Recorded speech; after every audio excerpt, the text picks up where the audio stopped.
Hello everyone, welcome to true IAS and PCS. Previous lecture में दोस्तों हम लोग बात कर रहे थे पॉलिटिकल टर्म का क्या मतलब है और ये जो टर्म है पॉलिटिकल, ये पॉलिटिक्स कब बनता है उसका कॉन्टेक्स्ट मैंने आपको समझाया था।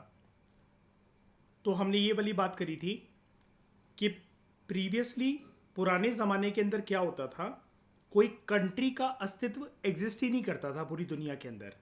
नेशन स्टेट का आइडिया बाद में आया। नेशन स्टेट बनाने के लिए आपको पहले नेशंस की आवश्यकता है। और नेशंस क्या होता है? नेशंस एक प्रकार से लोगों को रिफ्लेक्ट करता है, और जो वो लोग एक ज़मीन के टुकड़े पर रहेंगे वो होगा स्टेट।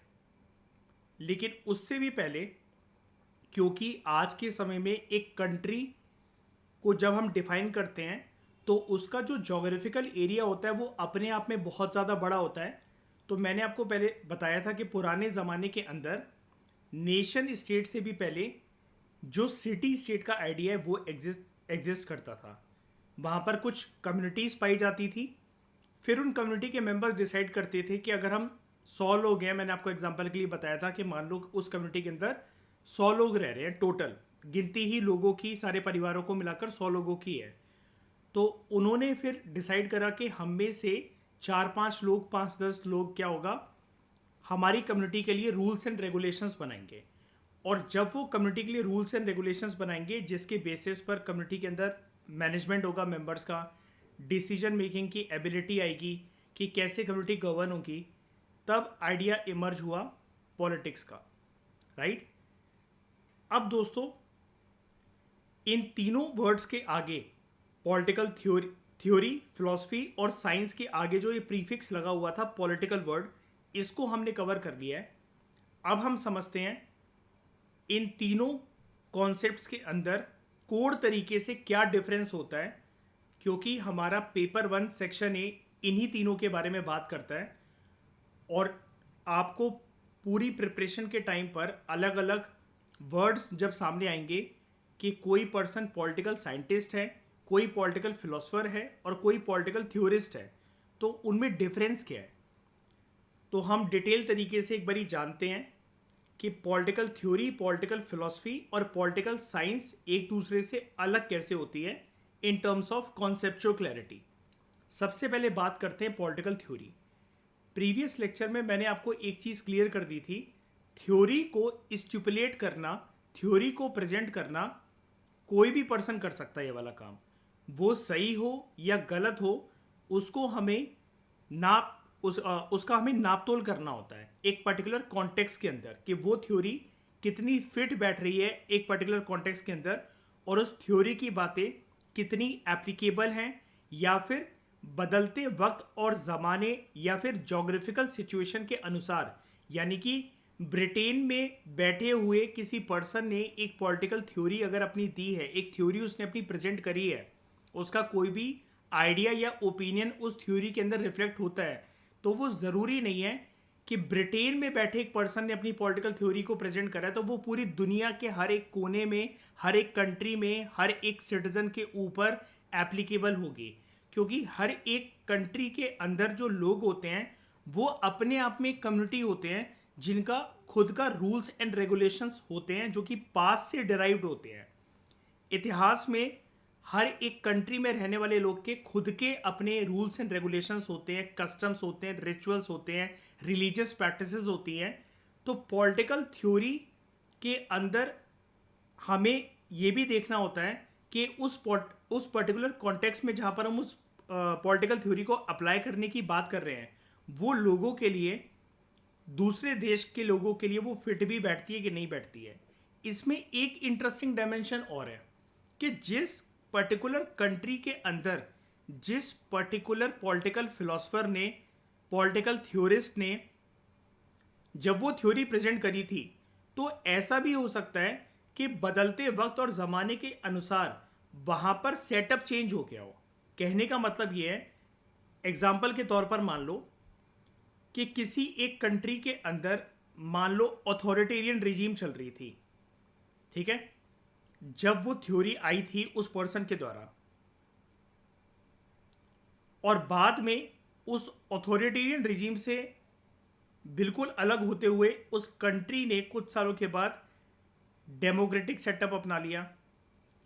फिर इसको छोड़कर उस कंट्री के अंदर एक सोशलिस्ट पॉलिटिकल सेटअप आ गया प्रॉपर तरीके से। कोर जो सोशलिज्म की आइडियोलॉजी और जो फिलॉसफी होती है वो क्या होती है वो मैं आपको बताऊंगा, जिसको आप जर्नल स्टडीज़ में पढ़ते हो। आपको ऐसा लगता है अभी तक कि सोशलिज्म इज़ ऑल अबाउट कि सब कुछ गवर्नमेंट के हाथ में होता है, लेकिन सोशलिज्म थोड़ा सा इससे अलग हो जाता है। और जब cruel form of socialism emerge होता है तो हम उसको कहते हैं कम्युनिज्म। तो अगर एक कंट्री का जो राजनीतिक व्यवस्था है उस कंट्री के अंदर अगर इतनी बार चेंज हो जाती है तो किसी एक ज़माने के अंदर एक कोई पर्सन रहा होगा, अगर उसने अपनी कोई पॉलिटिकल थ्योरी दी है तो उसने इस सरकमस्टांस इस कॉन्टेक्स्ट के अंदर दी थी। अब चाहे इस ऑथोरिटेरियन रिजीम की उसने सराहना करी थी यानी कि तारीफ करी थी या फिर इसको क्रिटिसाइज करा था, तो ज़रूरी नहीं है कि आज के समय में अगर उस कंट्री के अंदर कम्युनिज्म का स्ट्रक्चर है, पॉलिटिकल स्ट्रक्चर है, तो वो थ्योरी उस पर्टिकुलर कंट्री के अंदर फिट बैठे। जबकि जानने वाली बात यह है कि उस पर्सन ने अपनी ही कंट्री के अंदर वो थ्योरी दी थी, लेकिन सेम कंट्री के अंदर अगर पॉलिटिकल स्ट्रक्चर सेटअप अगर बदलते वक्त और ज़माने के हिसाब से अगर चेंज हो जाएगा तो वो पर्टिकुलर पॉलिटिकल थ्योरी वहाँ पर हो सकता है अप्लाई ना हो, यानी कि उसकी एप्लीकेशन वहाँ पर फेल हो जाए। तो ये एप्लीकेशन का करेक्ट वे से इम्प्लीमेंट होना या उसका फेल होना किन चीज़ों पर आधारित होता है, इसको हम आगे चलकर देखेंगे। फिलहाल हम कॉन्सेप्चुअल क्लैरिटी ले लेते हैं पहले पॉलिटिकल थ्योरी की। पॉलिटिकल थ्योरी के अंदर क्या होता है, यहाँ पर बेसिकली हम यूज़ करते हैं एनालिटिकल स्टडी को। बेसिकली हमें एनालिसिस करना होता है of certain ideas and concepts जो कि एक पर्टिकुलर पॉलिटिकल थॉट के साथ एसोसिएटेड होते हैं। अब ध्यान से समझना एक बात को, अगर ये किसी पॉलिटिकल थॉट के साथ एसोसिएटेड आइडियाज और कॉन्सेप्ट्स की हम बात कर रहे हैं तो डेफिनेटली ये किसी एक पर्सन ने कभी ना कभी प्रेजेंट करे होंगे, राइट। और फिर हो सकता है उस पर्सन को प्रेज करते हुए, उसकी तारीफ करते हुए किसी और पर्सन ने जिसके ऊपर टैग है कि वो पर्सन भी एक पॉलिटिकल थ्योरिस्ट है, उसने इसको एक्सेप्ट करा हो। लेकिन वहीं पर आगे चलकर कोई एक ऐसा पर्सन भी हो सकता है जिसने इस पर्सन को क्रिटिसाइज भी करा हो। तो हमें पॉलिटिकल थ्योरी के अंदर ये जो एक्सेप्टेंस और क्रिटिसिज्म वाली जो डायमेंशन है, इसको हमें शुरुआती तौर पर इग्नोर करना होता है। हमें सिर्फ जिस पर्सन ने वो कोर तरीके से पॉलिटिकल आइडियाज और कॉन्सेप्ट दिए थे, बेसिकली अपने पॉलिटिकल थॉट को प्रेजेंट करा था, हमें सिर्फ उसके नज़रिए से कुछ आइडियाज और कुछ कॉन्सेप्ट्स को ग्रैस्प करना होता है कि उसने अगर एक थ्योरी दी है एक पर्टिकुलर टाइम पर, तो वो कहना क्या चाहता है वो पर्टिकुलर पॉलिटिकल थ्योरिस्ट, वो पर्टिकुलर पर्सन। जैसे मैंने आपको प्रीवियस लेक्चर में बताया था एक एग्जांपल, मैं नए नए एग्जांपल देकर अभी आपको फंसाऊंगा नहीं, क्योंकि जब जहां जिसके बारे में बात होनी होगी प्रॉपर तरीके से मैं आपको बताऊंगा। लेकिन फिलहाल मैंने आपको प्रीवियस लेक्चर में समझाया था प्लेटो का आइडिया फिलोसफर किंग का, कि फिलोसफर किंग जैसा एक पर्सन होना चाहिए, उसके अंदर कुछ क्वालिटीज होनी चाहिए, वो क्वालिटीज बखूबी तरीके से एक देश को आगे लेकर जाने में, एक देश को महान बनाने में बहुत काम आएंगी अगर ऐसा एक फिलोसफर किंग जो है वो सत्ता में आता है। और आगे चलकर हम प्लेटो की थ्योरीज के अंदर ये जानते हैं, हम ये समझ पाते हैं। शुरू में तो हमें समझ में नहीं आता हमें, क्योंकि प्लेटो एक आइडियलिस्ट लग रहा होता है कि वो एक आइडियलिस्टिक बातें कर रहा है, वो एक यूटोपियन कॉन्सेप्ट दे रहा है। यूटोपियन का मतलब ये होता है,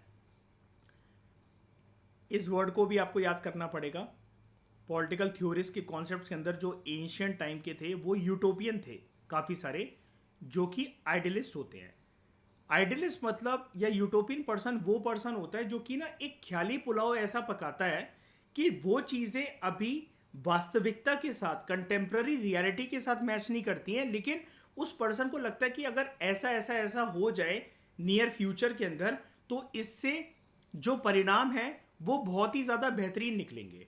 लेकिन हो सकता है कि वो चीज़ें फ्यूचर में या उसके बाद कभी भी नियर फ्यूचर हो चाहे वो दूर का फ्यूचर हो वो एप्लीकेबल हो ही ना, क्योंकि वो बहुत ज़्यादा आइडियलिस्ट ड्रीम लाइक स्टेट वाली बातें, सपना देखने जैसा है वो, इसलिए हम उसको यूटोपियन कहते हैं। तो प्लेटो की थ्योरी में भी आपको जो फिलोसोफर किंग का जो आइडिया दिखता है आगे चलकर आपको समझ में आता है कि फिलोसोफर किंग और कोई नहीं, प्लेटो अपने आप को दर्शाने की कोशिश कर रहा है कि अगर मैं सत्ता में होता तो मैंने अपने गुरु को जो मौत के घाट उतरते हुए देखा और वो भी सच बोलने पर, मैं ऐसा उनके साथ या किसी के भी साथ होने नहीं देता। मैंने अपने देश की बदनामी देखी पेलोपोनेशियन वॉर के अंदर, मैं वॉर को एक ऐसी स्ट्रैटेजी से लड़ता कि मैं हारने नहीं देता अपनी कंट्री को, और उसके प्राइड को मैं निश्ते नाबूद नहीं होने देता, मिट्टी में नहीं मिलने देता। तो पॉलिटिकल थ्योरी के अंदर याद रखना ऐसे कॉन्सेप्ट्स और आइडियाज की बात होती है जो कि एक सेंट्रल फिगर होल्ड करते हैं एक पॉलिटिकल थॉट के साथ, और हमेशा पॉलिटिकल थॉट एक पर्सन के साथ एसोसिएटेड होता है। ठीक है, फिर अगर हम बात करें पॉलिटिकल फिलॉसफी की, तो ये एक ब्रांच होती है ऑफ लर्निंग प्राइमरीली, मतलब एक ऐसी चीज लर्न करना, ऐसी चीज समझना। यहां पर भी एक पर्टिकुलर कोई थ्योरी या कोई एक आइडिया ही प्रेजेंट करा जाता है, लेकिन आप भी जानते हो जब भी हम बात करते हैं कि कोई चीज फिलोसफिकल है तो फिलोसफिकल होने के साथ उसके मल्टीपल डायमेंशंस इमर्ज होकर आते हैं। फिलोसफी कोई भी एक ऐसी चीज होती है जहां पर एक पर्सन का एक ओपिनियन प्रेजेंट करा जाता है। अब उस ओपिनियन को चाहे आप सपोर्ट कर सकते हो या उसकी निंदा कर सकते हो। तो जैसा कि मैं आपको यहां पर बता रहा था अभी कि ये एक पर्सन ने एक अपना आइडिया दिया, अपनी थ्योरी दी। अब कुछ लोग होंगे जो इसको वैलिडेट करेंगे, कुछ लोग होंगे जो इसको नकारेंगे, इसको क्रिटिसाइज करेंगे। लेकिन जब बात पॉलिटिकल थ्योरी की आती है तो हम इसके इर्द गिर्द और कोई बात नहीं करते, हम सिर्फ इस पर्सन को, इसके पॉलिटिकल थॉट को, उसको एक सेंट्रल फिगर मानते हुए सिर्फ उसके आइडियाज और कॉन्सेप्ट्स को समझने की कोशिश करते हैं with respect to political theory. Political philosophy के अंदर जो सपोर्टर्स होते हैं उस पर्सन के पॉलिटिकल थॉट के, उस पर्सन के पॉलिटिकल थ्योरी के, या फिर जो क्रिटिसिज्म प्रेजेंट करते हैं, जो उसके क्रिटिक्स होते हैं, हम उसको लेकर आते हैं। हम पॉलिटिकल फिलॉसफी के अंदर पॉलिटिकल थ्योरिस्ट के दिए गए पॉलिटिकल थॉट के कुछ मॉरल ऑब्लिगेशंस, कुछ मॉरल इम्प्लीकेशंस, या जिनका बेसिकली कोई एक ठोस अस्तित्व हो, उसको अप्लाई करने के बाद या तो उसकी सराहना करते हैं या उसकी निंदा करते हैं, वेदर वी सपोर्टेड या फिर वी डिसएग्रीएट। तो अगर हम सपोर्ट करते हैं उस पॉलिटिकल थॉट को या आइडिया को तो हम बेसिकली उसके सपोर्टर्स होते हैं। तो फिर वो एक ग्रुप बन जाता है। ग्रुप जैसे आपने सुना होगा कि मान लो 5-6 नाम है, आपके कोर्स में भी ऐसा होगा कि 5-6 नाम है। अब उन सबके जो विचार हैं वो एक जैसे हैं, वो एक दूसरे के विचारों को ये तीनों पर्सन सपोर्ट कर रहे हैं। तो हो सकता है कि इनके विचारों को पढ़ने के बाद हमें ऐसा प्रतीत हो कि ये सारे के सारे मार्क्सिस्ट फिलोसफर हैं, या फिर ये सारे के सारे सोशलिस्ट कैटेगरी के लोग हैं, या फिर ये सारे के सारे अपनी मेंटेलिटी के अंदर फासिज्म को सपोर्ट कर रहे हैं। तो यहां पर हमें बेसिकली कुछ लोग ऐसे मिलते हैं कि जिसने इनिशियली कोई पॉलिटिकल थ्योरी अपनी प्रेजेंट करी थी, उसके कुछ सपोर्टर्स हैं, और ऐसा भी हो सकता है कि ये जो लोग हैं इसके सामने एक काउंटर ग्रुप खड़ा हो जाए जो कि इनको क्रिटिसाइज करे। तो ये क्रिटिसाइज करने वाले लोग भी पॉलिटिकल फिलोसफर्स हो सकते हैं कि जो इनिशियली अगर ग्रुप ए ने अगर कोई थ्योरी दी थी, ग्रुप बी उसकी एक भी थ्योरी को नहीं मानता और वो हमेशा ग्रुप ए की थ्योरी को क्रिटिसाइज करते हैं। तो हो सकता है ये सोशलिस्ट हों, इनके द्वारा दी गई कोई थ्योरी है, लेकिन ये जो मार्क्सिस्ट फिलोसफर्स हैं ये सोशलिस्ट फिलोसफर्स के द्वारा दी गई थ्योरी को, आइडियाज को, उनके पॉलिटिकल कॉन्सेप्ट्स को टोटली क्रिटिसाइज करते हैं। तो ग्रुप बी क्रिटिक्स हुए ग्रुप ए के। तो पॉलिटिकल फिलॉसफी बेसिकली कंसर्न होता है, ये कॉन्सेप्ट, ये एक ब्रांच ऑफ लर्निंग है जिसका सब कुछ लेना देना है कि अगर जहां पर बात होती है किसी भी पॉलिटिक्स की डायमेंशन की, तो हम उस पॉलिटिक्स की डायमेंशन के अंदर दो चीज़ों को बहुत ज़्यादा इंपॉर्टेंस देते हैं, महत्व देते हैं। वो है एक मॉरल व्यू और एक सब्सटेंसिव व्यू। मॉरल व्यू का मतलब ये है कि हम बेसिकली उसे देखने की कोशिश करते हैं कि उस पॉलिटिकल आइडिया, उस पॉलिटिकल कॉन्सेप्ट्स के अंदर मोरालिटी कितनी है, सही और गलत की परख करना। अगर पढ़ने वाले पर्सन को ये लगेगा कि प्लेटो का आइडिया या प्लेटो की थ्योरीज बहुत बकवास हैं, तो यानी कि आप कहोगे कि प्लेटो की थ्योरी के अंदर मोरालिटी नहीं है। अब ऐसा किसको लगा? खुद प्लेटो के शिष्य एरिस्टोटल को और आगे चलकर कार्ल पॉपर को, और भी क्रिटिक्स थे, वो मैं धीरे धीरे करके आपका कॉन्सेप्ट बिल्ड कर पाऊंगा। और हम बेसिकली उस पॉलिटिकल थ्योरी के अंदर, उस पॉलिटिकल थॉट के अंदर सब्सटेंस को भी देखने की कोशिश करते हैं। हम उसको सब्सटेंसिव तरीके से भी देखते हैं। अब सब्सटेंसेस का किसी भी चीज़ का सब्सटेंटिव होने का मतलब ये होता है कि आप ना बेसिकली एक फर्म बिलीवर हो, आपका एक फर्म बेसिस है या बिलीफ है किसके अंदर? रियलिटी के अंदर। और आप किसी भी चीज़ को इतना इंपॉर्टेंट मानते हो कि उसकी पूरी डायमेंशंस को परखने के बाद ही आप ये डिसाइड करोगे कि कोई भी चीज़ कितनी मीनिंगफुल है, और अगर वो मीनिंगफुल हुई उसके बाद ही आप उसको सपोर्ट करोगे कि हाँ, इसको हम अप्लाई कर सकते हैं, यानी कि ये एप्लीकेबल है। अगर इन सारे पहलुओं पर वो थ्योरी पढ़ने वाले पर्सन को लगेगा कि फिट नहीं बैठती है, उसके अंदर मॉरल और सब्सटेंसिव डायमेंशन जो है पॉलिटिक्स की, यानी कि जब हम उसको अप्लाई करेंगे अपनी कंट्री के अंदर सिटीजन्स के लिए, अपने देश को वेलफेयर अप्रोच के रास्ते पर लेकर जाने के लिए, अगर वो फिट नहीं बैठ रही होगी तो आप उस थ्योरी को ऑल टुगेदर नकार दोगे और मतलब एक जाने अनजाने में ही सही, लेकिन आप फिर उस पॉलिटिकल थॉट के क्रिटिक बन जाओगे। ठीक है? तो यहां पर बेसिकली पढ़ने वाले पर्सन की सर्च होती है, एक खोज होती है कि वो किसी भी पर्सन जिसने एक पॉलिटिकल थ्योरी दी थी, ये पढ़ने वाले पर्सन उस पॉलिटिकल थ्योरी के अंदर विजडम को देखने की कोशिश करते हैं और उसके थ्रू अंडरस्टैंडिंग गेन करने की कोशिश करते हैं। जब भी किसी पॉलिटिकल थ्योरी को सपोर्ट करा जाता है या क्रिटिसाइज करा जाता है, तो वो ऐसी हवा में नहीं कर दिया जाता है कि मैंने उसको आधी अधूरी पढ़ी और मैंने उसको क्रिटिसाइज कर दिया। प्लेटो की थ्योरी को जब प्रेजेंट करा गया था प्लेटो के द्वारा, वो वक्त, जमाना और प्लेटो के लाइफ और कंट्री के सर्कमस्टांसेस अलग थे। तो इतिहास में ऐसे भी पॉलिटिकल थ्योरिस्ट और फिलोसफर्स रहे हैं जिन्होंने प्लेटो की थ्योरीज को सपोर्ट भी करा है। ऐसा थोड़ी ना हुआ है कि प्लेटो की थ्योरी है, मैकियावेली की थ्योरी है, हॉब्स की थ्योरी है, जॉन लॉक की थ्योरी है, जीएस मिल की थ्योरी है, एरिस्टोटल की थ्योरी है, सोक्रेटिस की थ्योरी है। हजारों ऐसे पॉलिटिकल फिलोसफर्स, वेस्टर्न हो चाहे वो इंडियन हो, उनकी अलग अलग सबकी थ्योरीज है। हमें उनके सरकमस्टांस को, उनकी सिचुएशन को समझना पड़ता है पढ़ते हुए, उनकी थ्योरीज को, उनके आइडियाज और कॉन्सेप्ट्स के बारे में अपनी एनालिसिस करने के बाद अपनी राय देते हुए। तो हम वहां पर अंडरस्टैंड करने की कोशिश करते हैं कि उस पर्टिकुलर पर्सन ने अगर ऐसा बोला तो क्यों बोला।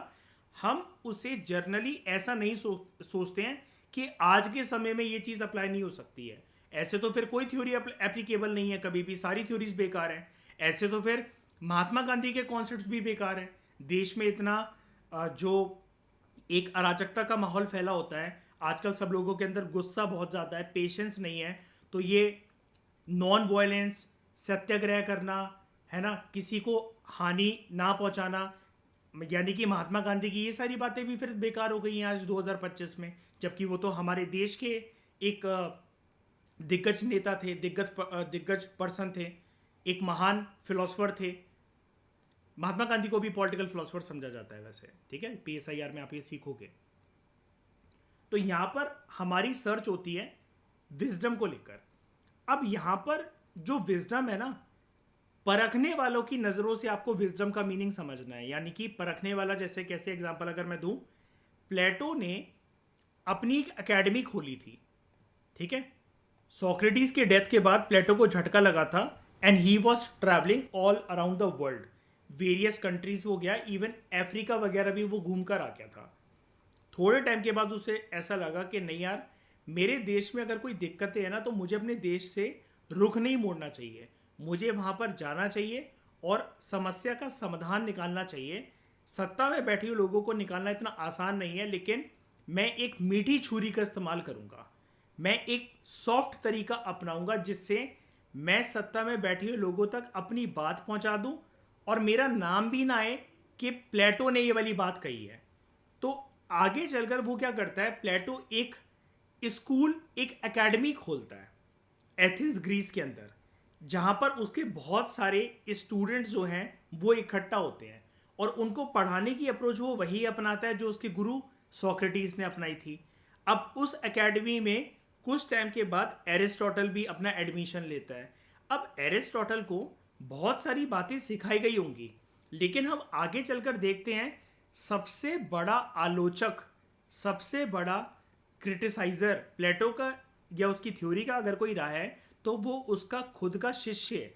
और इंटरेस्टिंग बात यह है, प्लेटो के जितने स्टूडेंट्स आते थे, प्लेटो का बोलना और मानना ये था कि इन सब में से मेरा फेवरेट स्टूडेंट एरिस्टोटल है, और आगे चलकर एरिस्टोटल ही सबसे बड़ा क्रिटिक बनता है प्लेटो और उसकी थ्योरीज का।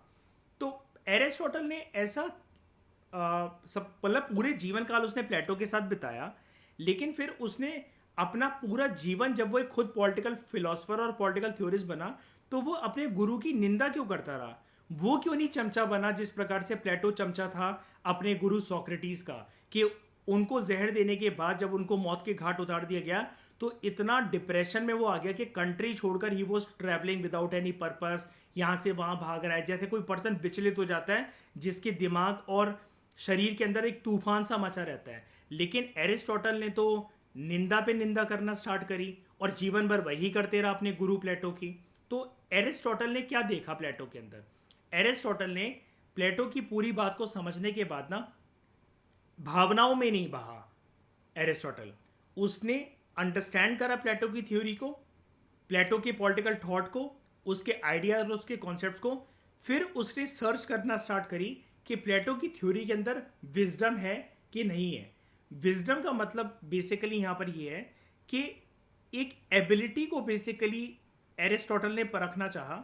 और जब भी कोई किसी की थ्योरी का क्रिटिक होता है ना या सपोर्टर होता है, तो ये वाली बात आप याद रखना कि विजडम और अंडरस्टैंडिंग को वो जो पर्सन है as a reader, as a observer, वो ज़रूर इसको देखने की, परखने की कोशिश करता ही करता है। तो ये एक एबिलिटी होती है जहाँ पर आप ये समझने की कोशिश करते हो कि जिसने जिसने भी ये पॉलिटिकल थ्योरी दी है, क्या उसने सेंसिबल डिसीजंस लिए हैं अपनी पॉलिटिकल थ्योरी के अंदर? उसकी बातों में कोई सेंस है? सेंसिबल डिसीजंस, और उसके साथ मॉरल तरीके से जजमेंट्स को क्या उसने प्रेजेंट करा है, आर्ग्यूमेंट्स को प्रेजेंट करा है, ठीक है। और फिर आप ये चीजें जान कैसे पाते हो?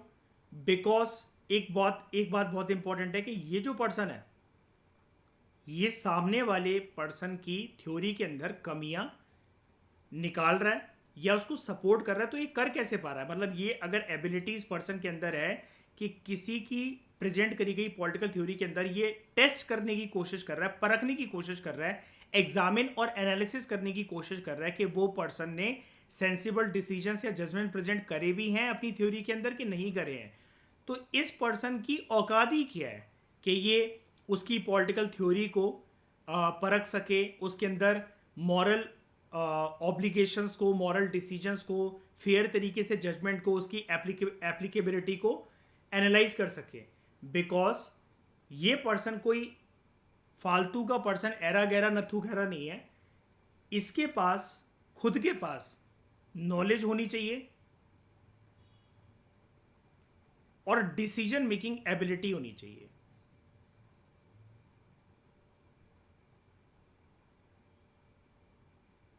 और एरिस्टोटल ने ऐसा भी नहीं है कि प्लेटो के हर एक पॉइंट को, मतलब 100% अगर वो उसने प्लेटो से जीवन भर कुछ सीखा तो वो 100% क्रिटिसाइज करता हुआ ही चला गया।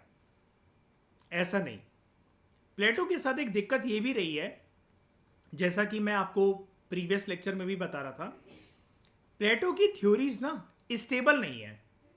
क्योंकि शुरू में जब प्लेटो अपने गुरु के साथ ये सब कुछ होता हुआ देखते हैं और पेलोपोनेशियन वॉर वगैरह का झटका जब उनके दिमाग पे लगता है और देश से प्लेटो बहुत ज़्यादा अपने प्यार करता था, तो देश की प्रेस्टीज को जब गिरता हुआ देखता है कि एथेंस ग्रीस मेरा सिटी स्टेट हार गया है पेलोपोनेशियन वॉर के अंदर, तो प्लेटो शुरू में होता है आइडियलिस्ट, और तब वो अपनी किताब लिखकर अलग अलग थ्योरीज को प्रेजेंट करता है, और बाद में चलकर अपनी थ्योरीज का पूरा यूटर्न मार लेता है प्लेटो। जो उसने बातें कही होती हैं बिल्कुल उसका रुख मोड़ लेता है, कुछ और थ्योरीज देने लग जाता है, और तब प्लेटो बिल्कुल बातें करने लग जाता है एक रियलिस्ट वाली।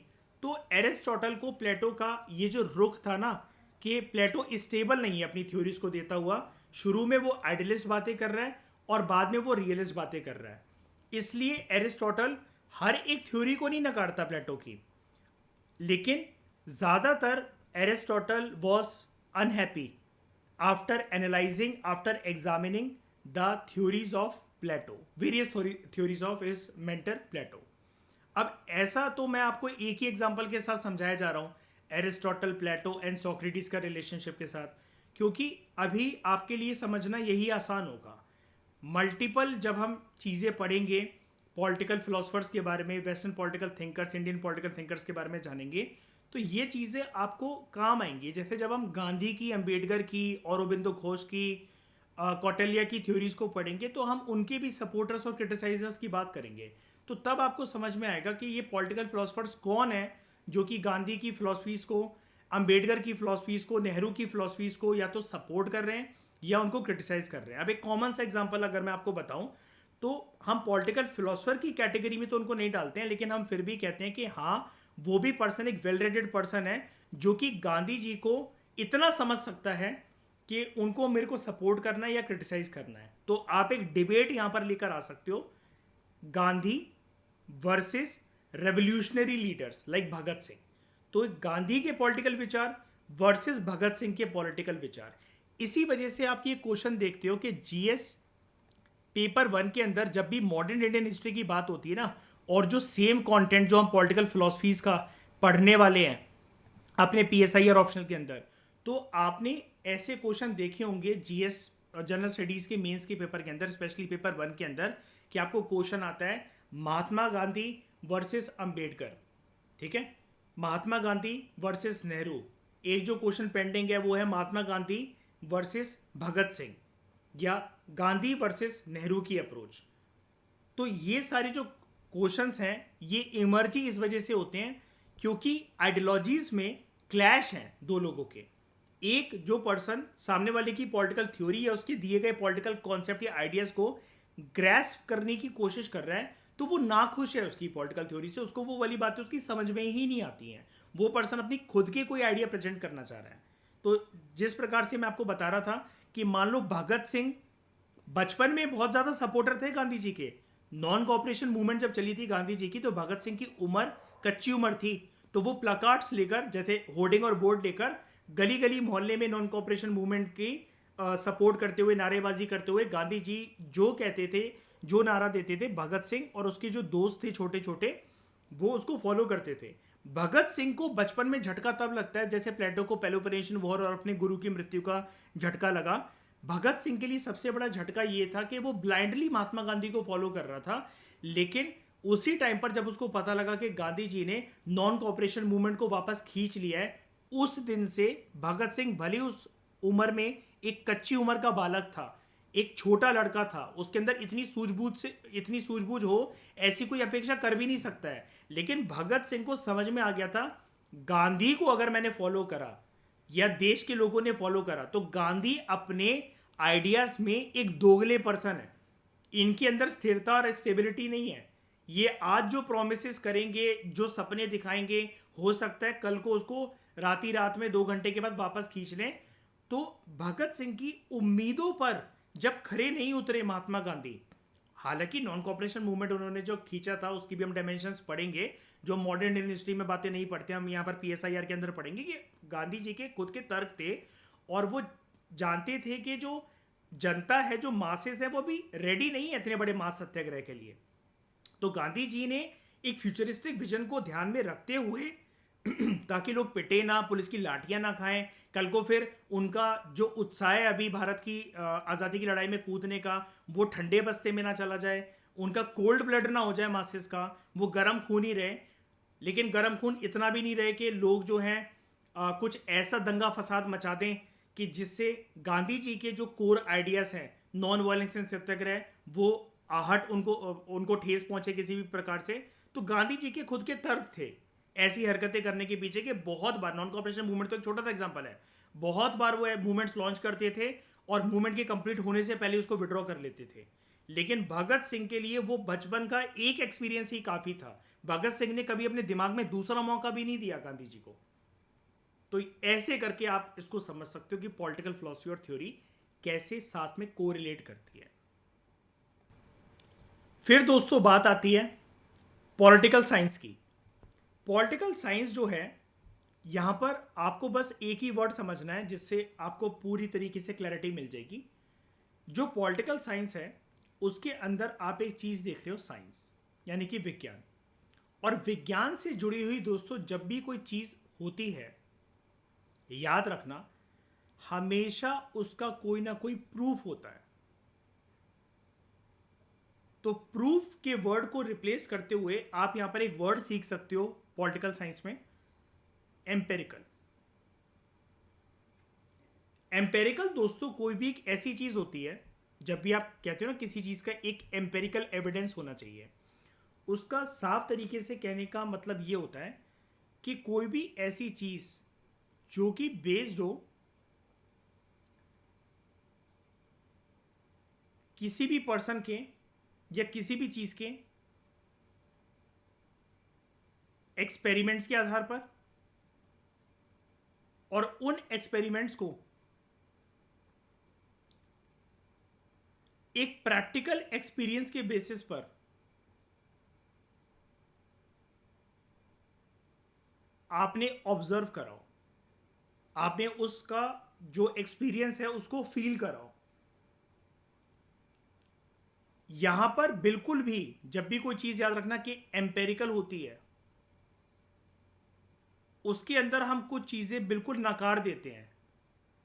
The big no's when it comes to empirical evidence, empirical studies are, जो आपको बिल्कुल इग्नोर करने होते हैं, वो हैं आइडियाज। क्योंकि एक आइडिया का वास्तविकता के तौर पर, रियलिटी के बेसिस पर अस्तित्व होगा कि नहीं होगा ये कोई नहीं कह सकता, क्योंकि आइडियाज किसी एक पर्सन के सिर्फ एक ओपिनियन है। तो यानी कि अगर मैं आपको छोटा सा एग्जांपल देकर बताऊं कि पॉलिटिकल थ्योरी में अगर कोई पर्सन अपनी एक थ्योरी दे रहा है, अपने कोई आइडियाज या कॉन्सेप्ट को प्रेजेंट कर रहा है, तो जरूरी नहीं है कि उसका कोई एक प्रैक्टिकल एप्लीकेशन वाला अस्तित्व एग्जिस्ट करता हो कि वो अप्लाई हो सके। जैसे कि मैंने आपको बताया था, फिलोसफर किंग का आइडिया प्लेटो का अच्छा है, लेकिन हम इसको भारत में आज नहीं अपना सकते। आज तो क्या, कभी नहीं अपना सकते थे, क्योंकि हमारे देश में किंग और क्वीन की तो कभी बात हो ही नहीं सकती है। एक पर्सन के हाथ में हम पावर कभी दे ही नहीं सकते हमारे देश में। इवन मैंने आपको यह भी बताया था कि जब हम बोलते हैं कि real power lies in the hands of PM, तो हम पीएम वर्ड को भी कभी कॉन्स्टिट्यूशन में ऐसे यूज नहीं करते हैं। We always use PM and his और हर काउंसिल ऑफ मिनिस्टर्स।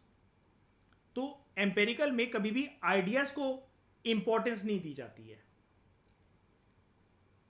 सबसे इंटरेस्टिंग बात, एम्पेरिकल स्टडीज में किसी भी थ्योरी को भी प्रॉपर तरीके से हाँ या ना नहीं करा जाता है, क्योंकि ऐसा माना जाता है थ्योरी जो है वो अपने आप में एक एब्स्ट्रैक्ट रीजनिंग है। यानी कि पर्सन एक आर्ग्यूमेंट्स या कोई एक चीज प्रूव करने की कोशिश कर रहा है अपनी थ्योरी के अंदर, लेकिन हो सकता है कि उसका मूल आधार बिल्कुल भी ना हो। कि प्लेटो ने मान लो एग्जाम्पल के तौर पर कि प्लेटो ने जब बात करी फिलोसफर किंग की कि डेमोक्रेटिक रूलर्स को हट जाना चाहिए, रिजाइन दे देना चाहिए और फिलोसफर किंग आना चाहिए देश की सत्ता में बैठने के लिए, तो जब प्लेटो ने इस आइडिया को प्रेजेंट करा था, ये आइडिया उस टाइम की एथेंस ग्रीस में खुद भी एप्लीकेबल नहीं था, क्योंकि प्लेटो अपने वक्त और जमाने के अनुसार वास्तविकता को भूलता हुआ बहुत ज्यादा आगे की बात कर रहा था, और वो एक ड्रीम लाइक स्टेट की बात कर रहा था कि ये तो सपने जैसा होगा अगर ऐसा कोई पर्सन एथेंस ग्रीस की सिटी स्टेट में सत्ता में आकर बैठ गया, कुर्सी पर आकर बैठ गया देश को संभालने के लिए। इसलिए हम प्लेटो के आइडिया को यूटोपियन कहते हैं, ड्रीम लाइक स्टेट। वो रियलिटी प्लेटो के दिमाग में एग्जिस्ट करती थी, लेकिन वो रियलिटी प्रैक्टिकल एप्लीकेशन बेस्ड कभी भी वास्तविक रूप से अपनाई नहीं जा सकती थी, ना उस टाइम पर अपनाई गई, आगे चलकर भी नहीं आई, और वो सिर्फ एक थ्योरी ही रह गई। और किसी देश में ऐसा नहीं हुआ कि फिलोसफर किंग जैसा जो उसने क्वालिटीज बताई, ऐसा कोई महान राजा कभी भी रहा हो, या देश बिल्कुल ऐसे महान राजा, महान लीडर्स रहते हैं देश के बहुत सारे जहां पर मोनार्किकल कॉन्सेप्ट है, लेकिन बिल्कुल वहां पर जैसा प्लेटो कहता है ऐसे किसी पर्सन के आने से कभी कोई दिक्कत नहीं होगी, किसी को भी हानि नहीं पहुंचेगी, सारी चीज़ें बहुत एक खुशहाल जीवन बिताएंगी, चाहे वो जानवर हो चाहे वो इंसान हो। ऐसा कभी किसी देश ने, दुनिया के किसी कोने ने कभी देखा नहीं है लॉन्ग टर्म कंसिस्टेंसी के साथ। तो पॉलिटिकल साइंस एक एम्पेरिकल स्टडी है। आपको हर चीज को, when it comes to political science, याद रखना, when it comes to political science, हर चीज को आपको साइंटिफिकली प्रूव करना होता है विद सर्टेन एक्सपेरिमेंट्स, और एक्सपेरिमेंट्स करने के साथ ही आपको उसका पर्सनल या प्रैक्टिकल एक्सपीरियंस भी होना चाहिए। यहां पर इंपॉर्टेंस बिल्कुल भी नहीं मिलेगी किसी आइडिया को, किसी थ्योरी को, या उस थ्योरी के साथ एसोसिएटेड बेतुकी बातों को, एब्स्ट्रैक्ट रीजनिंग को। तो political science as a domain क्या करने की कोशिश करता है?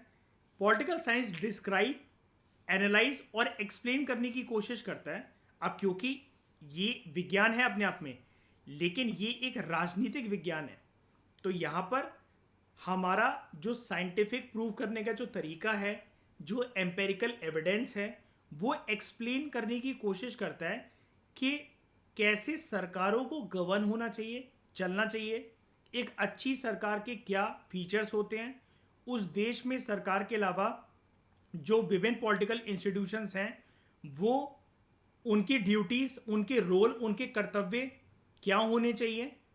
और इन सारी चीज़ों को हम ये मान के चलते हैं कि अगर देश में, देश को चलाने के लिए कुछ लोग हैं जो कि सरकार का पार्ट हैं, और उसी सरकार के कार्यकाल में उसी के साथ एसोसिएटेड कुछ पॉलिटिकल इंस्टीट्यूशंस वर्क कर रहे हैं, तो वो हमेशा इम्पार्शियल मैनर में वर्क करने चाहिए, जिससे नागरिक चाहे गरीब हो चाहे अमीर हो, चाहे काला हो चाहे गोरा हो, मर्द हो चाहे औरत हो, वो नॉर्दर्न पार्ट में रह रहे हो अपने देश के चाहे सदर्न पार्ट में, ईस्टर्न पार्ट में चाहे वेस्टर्न पार्ट में, सबके लिए कानून, सरकारी एजेंसीज का फंक्शन करना, सरकार का रवैया, सरकार का एटीट्यूड टुवर्ड सिटीजन, वो सबके लिए इक्वल होना चाहिए।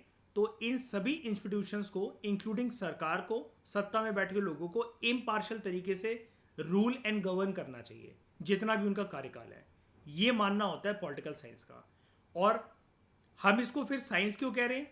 ये तो एक राजनीति का विषय हो गया कि सरकार को ऐसा करना चाहिए, ऐसा फंक्शन करना चाहिए। हम यहाँ पर जब इस चीज को डिस्क्राइब, एनालाइज और एक्सप्लेन करते हैं, तो हम यहाँ पर प्रूफ्स इकट्ठे करते हैं कि सरकार ने जो वादे करे थे, जो जनता को लुभाया था वोटिंग के टाइम पर, तो क्या वो वादे पूरे हुए हैं? अगर हुए हैं तो उसके बेसिस पर हमारे पास साइंटिफिक एविडेंस होते हैं।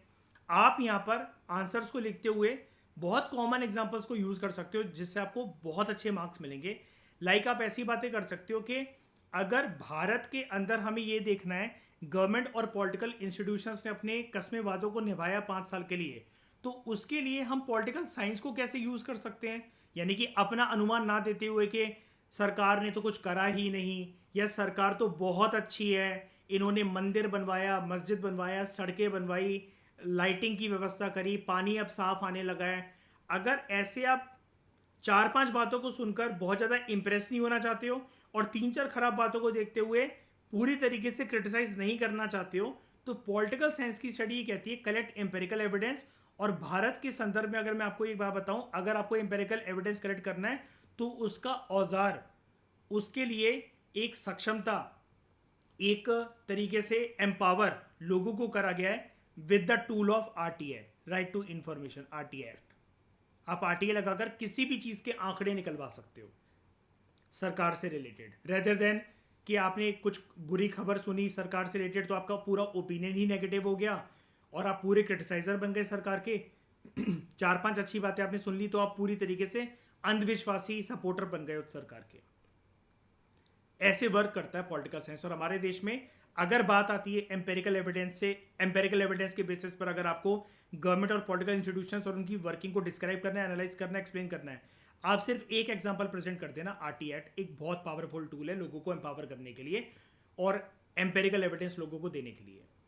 ये आपको आगे चलकर जो इंडियन गवर्नमेंट एंड पॉलिटिक्स का टॉपिक होता है, ये कंबाइंड करके तो नहीं पढ़ा जाएगा क्योंकि पॉलिटिकल साइंस और थ्योरी की बात तो पेपर 1 सेक्शन ए के अंदर ही होती है, लेकिन जो सेक्शन बी है वो टोटल मॉडर्न इंडियन हिस्ट्री और हमारा जो लक्ष्मीकांत का पूरे इंडियन पॉलिटी का जो कंटेंट होता है उसके ऊपर बात करेगा। लेकिन अभी से आप ऐसी एप्लीकेशंस को कैसे अप्लाई करा जाता है एग्जाम के अंदर, आप ऐसी चीज़ें अभी से सीख सकते हो और इनके नोट साथ साथ बनाते चलना, ठीक है। उसके अलावा इन तीनों के बीच में एक डिफरेंस और एग्जिस्ट करता है, इसको भी जान लेते हैं ज़रा। जो दोस्तों पॉलिटिकल थ्योरी है, जो पहला वाला कॉलम है ना, कंफ्यूज मत होना, वो पॉलिटिकल थ्योरी का है। तो जो पॉलिटिकल थ्योरी है इसका जो इवोल्यूशन है कि पॉलिटिकल थ्योरी इमर्ज कैसे हुई दुनिया के अंदर, तो जिसने सबसे पहले पॉलिटिकल थ्योरी दी होगी और जिसके टाइम तक पॉलिटिकल थ्योरी सबसे चरम सीमा पर गई होगी। अब मेरा चरम सीमा से कहने का क्या मतलब है एपेक्स पॉइंट से, आप पहले एक लाइन देखो यहां पर कि पॉलिटिकल थ्योरी का इवोल्यूशन जनरली माना जाता है कि जब से अपने सोच विचार रखने के बाद थ्योरीज प्रेजेंट करी गई थी प्लेटो के द्वारा और प्लेटो के टाइम से कार्ल मार्क्स तक। पॉलिटिकल थ्योरी की रियल जर्नी यहां से लेकर यहां तक ही मानी जाती है। आप कहोगे सर गलत लिखा हुआ है, सोक्रेटिस होना चाहिए ना पहले तो प्लेटो से पहले। लेकिन दोस्तों मैंने आपको बताया था सोक्रेटिस ने कभी भी अपने आइडियाज को पेन डाउन नहीं करा। There is no book in which you can find the ideas of Socrates. इसलिए जब ये क्वेश्चन आता है यूपीएससी का, प्रीवियस ईयर क्वेश्चन है, ये बहुत बार पूछ चुका है UPSC, what is platonic is Socratic and what is Socratic is platonic, comment. ये क्वेश्चन सेम बहुत बार अलग अलग डायमेंशंस के साथ पूछा जा चुका है। तो हमें सोक्रेटिस के आइडिया को जानने के लिए प्लेटो की थ्योरीज का, प्लेटो के वर्क्स का इस्तेमाल करना पड़ता है। और प्लेटो जो अपने वर्क्स में बात कर रहा है वो पूरी तरीके से सोक्रेटिस की साइकोलॉजी और उसकी मेंटालिटी को, उसके मनोवैज्ञानिक स्तर को दर्शा रहा होता है हमें। और कार्ल मार्क्स तक क्यों, जो मैं आपसे बोल रहा था कि पॉलिटिकल थ्योरी की जो चरम सीमा है कार्ल मार्क्स तक दोस्तों, इसलिए क्योंकि शुरुआती दौर में जब ये Socrates, Plato, Aristotle, Machiavelli, Hobbes, John Locke ये अपनी थ्योरी को देते रहे ना, इनकी कोई ज़्यादा प्रैक्टिकल एप्लीकेशन थी नहीं। आप इसको बहुत सारी जगह पर अप्लाई करके परख नहीं सकते थे। लेकिन दुनिया में पॉलिटिकल थ्योरी के बेसिस पर एक देश के स्ट्रक्चर को लेकर तबाही तो तब मच गई जब कार्ल मार्क्स ने अपनी थ्योरी दी, मार्क्सिस्ट अप्रोच, मार्क्सिस्ट थ्योरीज। क्योंकि वहां पर कार्ल मार्क्स ने अपने आइडियाज में, अपनी थ्योरीज में जब वर्कर्स की आवाज को सपोर्ट करा, ठीक है, वर्कर्स की आवाज को सपोर्ट करा और उसने एक देश का तख्ता भी पलट कर रख दिया कि वर्कर्स को उसने सत्ता पर बैठा दिया और उसके बेसिस पर रेवोल्यूशन करने की हिम्मत आई लोगों के अंदर। तो हम ये मानते हैं कि कार्ल मार्क्स के लिखे हुए विचार लोगों के दिलों में इतना खून उबाला ला सकते हैं, इतनी उनके खून में गर्मी ला सकते हैं, ऐसा किसी ने सोचा भी नहीं था। तो हालांकि कार्ल मार्क्स के बाद और भी पॉलिटिकल थ्योरिस्ट आए हैं, लेकिन रियल पॉलिटिकल थ्योरी की जर्नी रियल तरीके से जो पॉलिटिकल साइंटिस्ट, पॉलिटिकल थ्योरिस्ट या political science as a discipline को पढ़ने वाले लोग मानते हैं, वो प्लेटो से कार्ल मार्क्स तक ही मानते हैं। अब अगर ये MCQ वाला पेपर होता तो मैं आपको बोलता इस चीज़ को बिल्कुल कंठस्थ याद कर लो, लेकिन ये क्योंकि लिखने वाला पेपर है तो डिफरेंसेस का अगर कोई क्वेश्चन है तब आप वहाँ पर पोर्ट्रे कर सकते हो। और ऐसे छोटे छोटे फैक्चुअल क्वेश्चंस ना आपसे इंटरव्यू रूम में पूछे जाते हैं अगर आपका ऑप्शनल PSIR है तो। ठीक है, आप रिकॉल ना कर पाओ उसको वो अलग बात है, आप उससे बोल सकते हो कि sorry sir, sorry ma'am, I can not recall. But अगर आपको अगर ऐसी चीज़ें याद हैं तो एक इंप्रेशन अच्छा क्रिएट होता है इंटरव्यू बोर्ड के आगे। उसके बाद अगर हम बात करें जो हमारा सेकंड कॉलम है, दैट इज पॉलिटिकल फिलॉसफी। तो दोस्तों जो पॉलिटिकल फिलॉसफी है वो एक प्रकार से क्रिटिकल इवैल्यूएशन होती है।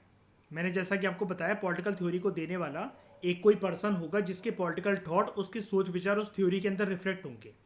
लेकिन फिर कुछ लोग ऐसे होंगे जब उस थ्योरी को जिस पर्सन ने दिया उसकी थ्योरी को वो परखेंगे।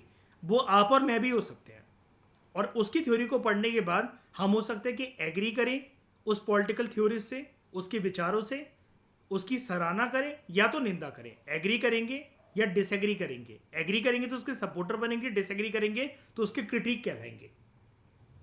राइट? तो यहां पर क्रिटिकल इवैल्यूएशन हमें करनी पड़ती है, और क्रिटिकल इवैल्यूएशन का मैंने आपको प्रीवियस लेक्चर में भी मतलब बताया था with respect to PSIR optional, जैसे आपको इस वर्ड को यूज करना है। हम बेसिकली जब भी किसी थ्योरी के सिंपल गुड या फिर बैड पॉइंट्स दोनों को मद्देनजर रखते हुए हम अपना सोच विचार डेवलप करते हैं, तब उसको कहते हैं क्रिटिकल इवैल्यूएशन। हम एक तरफा बात नहीं करते हैं। क्रिटिकल इवैल्यूएशन करते वक्त हमें अपनी जो बायसनेस है वो हटानी पड़ती है। याद रखना ये बहुत इंपॉर्टेंट है, जो हमें अपनी बायसनेस है वो हटानी पड़ती है। लेकिन मजाक वाली बात यह है कि जब गुड और बैड पॉइंट्स या एस्पेक्ट क्रिटिकल इवैल्यूएशन करते हुए किसी पर्सन की पॉलिटिकल थ्योरी को जब मुझे पता लग गया कि या तो ये गुड है या तो ये बैड है, तो मेरी फिर बायसनेस ऑटोमेटिकली आ जाएगी। यानी कि बायसनेस यहां पर जो है आउटकम की तरह होनी चाहिए with respect to political philosophy, वो इनपुट की तरह नहीं होनी चाहिए कि आप बायसनेस के साथ ही जा रहे हो। अगर बायसनेस के साथ जा रहे हो फिर तो आप अंधे भक्त बन जाओगे या फिर आलोचक बन जाओगे शुरू में ही बिना बात को समझे। बात को समझने के बाद अगर आप एग्री करते हो तो आप उसके सपोर्टर हो, अदरवाइज आप आलोचक हो। लेकिन वो बात की बात होती है, आलोचक बनना या सपोर्टर बनना। तो यहां पर क्रिटिकल इवैल्यूएशन होता है। अब क्योंकि फिलॉसफी की बात यहां पर हो रही है with respect to the concept of politics, तो यहां पर पॉलिटिकल बिलीफ या फिर किसी पर्सन ने अपनी पॉलिटिकल थ्योरी को देते वक्त जो भी आइडियाज पोर्ट्रे करे थे, तो हम उसकी पॉलिटिकल बिलीफ को इवेल्युएट करते हैं, और जो भी उसने कोशिश करी है अपनी पॉलिटिकल थ्योरी के अंदर, जो भी प्रयास करे हैं उसने, ठीक है, हम उसको पढ़ते वक्त, समझते वक्त क्लैरिफाई करने की कोशिश करते हैं, और कुछ कॉन्सेप्ट्स को हम लोग रिफाइन भी करते हैं। जैसे बहुत बार आपको पॉलिटिकल फिलोसफर्स मिलेंगे, जब वो क्रिटिक बनेंगे ना किसी के, तो वो जिस पर्सन ने ओरिजिनली उस थ्योरी को दिया था उसको रिफाइन भी करेंगे। अब रिफाइन से यहां पर क्या मतलब है, उसको इंप्रूव करने की कोशिश करेंगे विद सर्टेन डिटेल्स।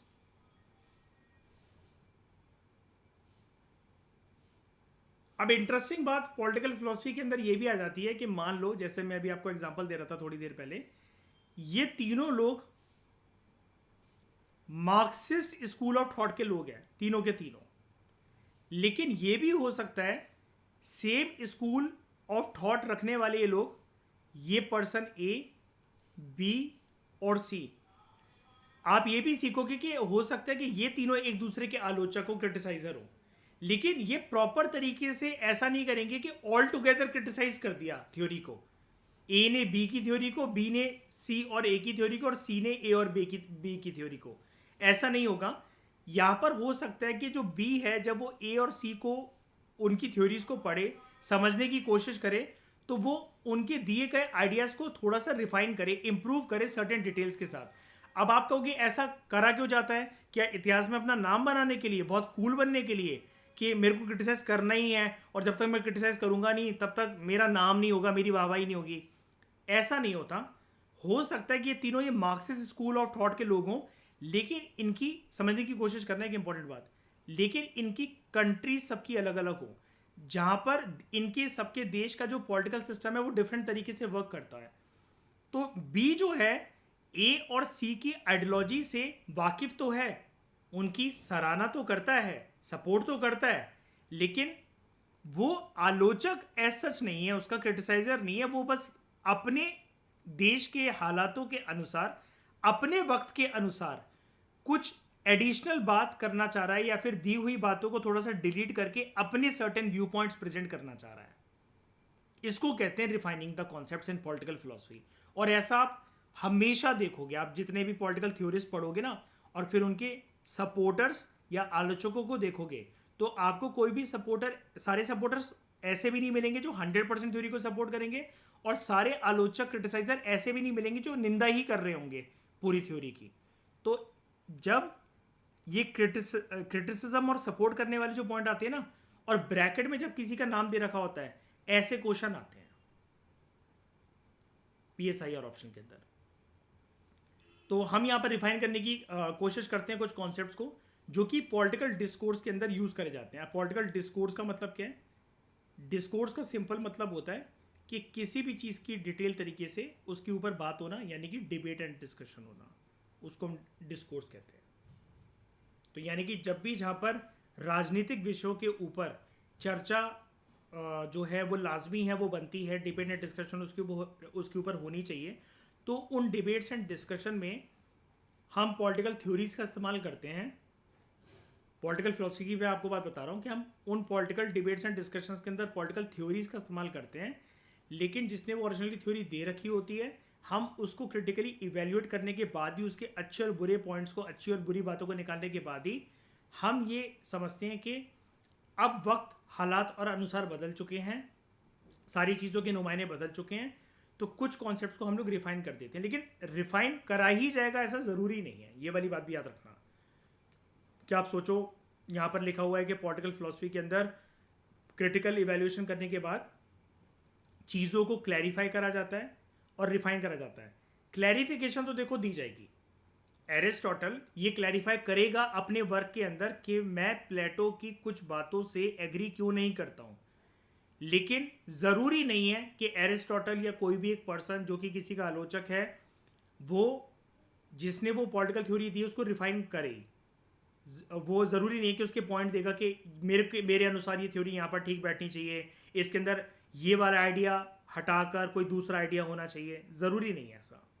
लेकिन ज़्यादातर आपको देखने को मिलेगा कि क्लैरिफिकेशन के साथ रिफाइन करने का भी आइडिया दे रखा होता है। ठीक है। और अगर हम बात करें पॉलिटिकल साइंस की, तो according to David Easton, political science जो है, डेविड ईस्टन कहते हैं कि political science as a domain को वो सारे मेथड्स अडॉप्ट करने चाहिए, क्योंकि ये विज्ञान ही एक प्रकार से, लेकिन क्योंकि एक राजनीतिक विज्ञान है, और डेविड ईस्टन के अकॉर्डिंग विज्ञान ही है, चाहे वो बायोलॉजी, फिजिक्स, जूलॉजी, बॉटनी वाला ज्ञान हो, या फिर आप एम्पेरिकल एविडेंस को राजनीति के क्षेत्र में अगर आप अप्लाई कर रहे हैं, तो यहाँ पर ये कहते हैं कि हमें मेथड्स वही लगाने चाहिए, यूज़ करने चाहिए, जो कि हम नेचुरल साइंसेस की स्टडी में यूज़ करते हैं। और नेचुरल साइंसेस यानी कि आपकी जो कोर साइंसेस होती हैं, जैसे physics, chemistry, biology, zoology, botany, ये सारी चीज़ें। तो क्योंकि होगा क्या, जब हम उन मेथड्स को अप्लाई करेंगे, डेविड ईस्टन आगे चलकर आपको समझ में आएगी ये वाली बात इसकी पूरी, कि इससे क्या होगा, हमारे पास जो ये एम्पेरिकल एविडेंस हैं, जो हमें प्रॉपर तरीके से आंकड़े चाहिए, जो नंबर चाहिए, उसमें हम गलती नहीं करेंगे। क्योंकि पॉलिटिकल साइंस के अंदर वैसे भी कोई जगह नहीं है, अभी आपने सीखा, किसी आइडिया की, किसी थ्योरी की कोई जगह नहीं है यहाँ पर। और स्पेशली अगर वो थ्योरी जो है वो एक बेबुनियाद चीज़ के ऊपर हो, ठीक है, यानी कि वो एब्स्ट्रैक्ट रीजनिंग के ऊपर हो। तो अगर आप इन सब से बचना चाहते हो, डेविड ईस्टन आगे चलकर बताएंगे कि अगर आप इन सब से बचना चाहते हो, तो आपको मेथड्स वही यूज़ करने चाहिए जो आप प्रॉपर अपनी साइंसेस में, कोर साइंसेस में इस्तेमाल करते हो। इसलिए पॉलिटिकल साइंस एक साइंस वर्ड के साथ एसोसिएटेड है, विज्ञान वर्ड के साथ एसोसिएटेड है, बिकॉज हर चीज़ जो हम बात कर रहे हैं वो एक आइडिया, अनुमान, ओपिनियन के बेसिस पर बात नहीं कर रहे हैं। हम यहाँ पर कोई यूटोपियन या आइडियलिस्टिक कॉन्सेप्ट नहीं देते हैं। जो चीज़ें जैसी हो चुकी हैं हम उसके फैक्ट्स को प्रेजेंट करते हैं और उसके बाद उसको एनालाइज करते हैं, जिसमें सिर्फ फैक्ट को प्रेजेंट करने से काम नहीं चलेगा, प्रैक्टिकल इम्प्लीकेशंस को उनकी देखा जाता है और वो भी रियल लाइफ एक्सपीरियंस के साथ। ये है पॉलिटिकल साइंस का डोमेन। और इसी के साथ ये तीनों जो कॉन्सेप्ट है मैंने आपको बहुत डिटेल में इसलिए समझाया क्योंकि पूरा का पूरा आपका ये जो पेपर है, पेपर 1 का सेक्शन ए पार्ट 125 मार्क्स का, जिसमें आप आगे चलकर हर एक पॉलिटिकल फिलोसफर उनकी थ्योरीज को समझने की कोशिश करोगे, तो आपको अब आज के बाद ये समझ में आ जाएगा कि जो पर्सन ओरिजिनली किसी थ्योरी को प्रेजेंट करता है वो थ्योरिस्ट है, जब उसको कोई एनालाइज करता है, उसको कोई सपोर्टर या क्रिटिसाइजर बनता है, वो पॉलिटिकल फिलोसफर है। और पॉलिटिकल साइंस का डोमेन ये है कि जिस पर्सन ने अपनी जो थ्योरी प्रेजेंट करी है या जो उसका आलोचक या क्रिटिसाइजर है वो हवा में बातें ना करे कि उसको ऐसा सही लगता है, उसको ऐसा गलत लगता है। हर चीज का बुनियाद एम्पेरिकल एविडेंस के बेसिस पर होना चाहिए। और इसके लिए आप एक एग्जांपल और इस्तेमाल कर सकते हो यहां पर पॉलिटिकल साइंस में डेविड ईस्टन की बात को सपोर्ट करने के लिए। एक इंडिया वाला एग्जांपल मैंने आपको बता दिया था, आरटीए वाला। एक वर्ल्ड लेवल का एग्जांपल आप ऐसा यूज कर सकते हो यहां पर, ये आपको बहुत अच्छे मार्क्स दिलवाएगा अगर आप ये वाला एग्जांपल लिख कर आते हो तो।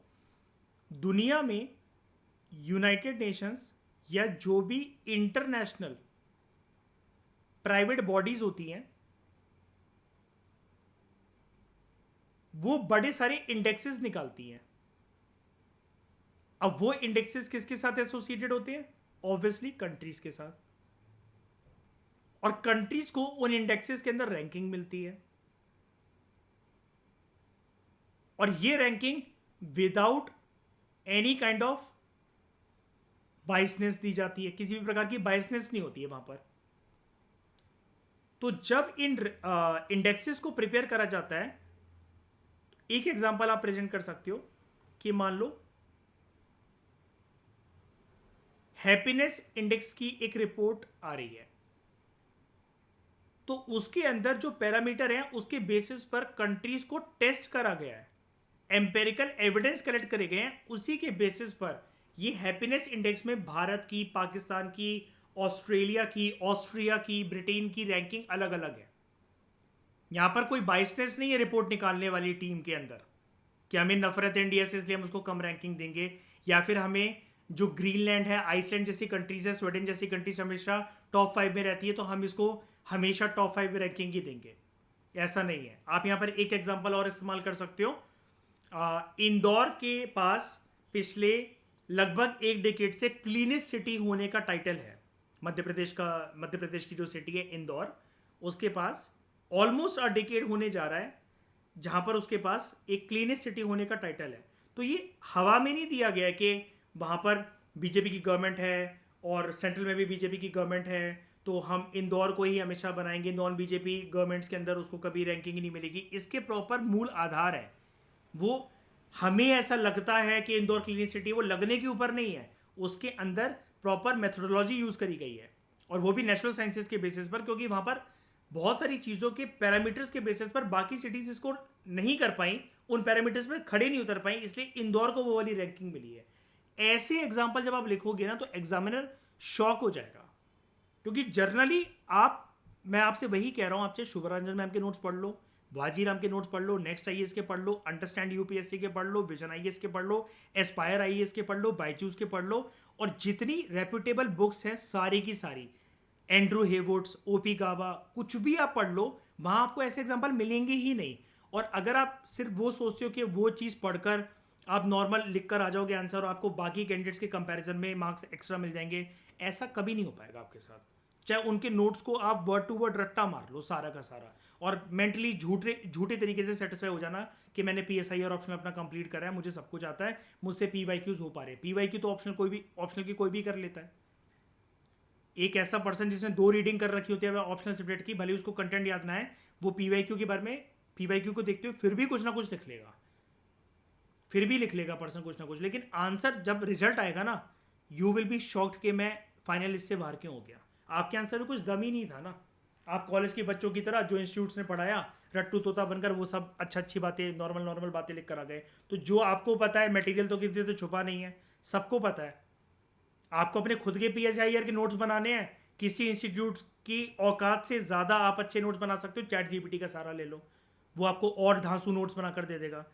लेकिन यहाँ पर जो रियलिस्टिक बातें, ये आपको चैट जीपीटी, कोई भी AI का टूल, कोई भी टीचर नहीं सिखा सकता है। ये आपको ऐसे एग्जाम्पल खुद पकड़ने पड़ेंगे। हर टॉपिक के दो दो एग्जाम्पल तो मैं आपको दे दूंगा अपनी जिम्मेदारी समझकर, बाकी इनोवेटिव आपको होना पड़ेगा। ठीक है।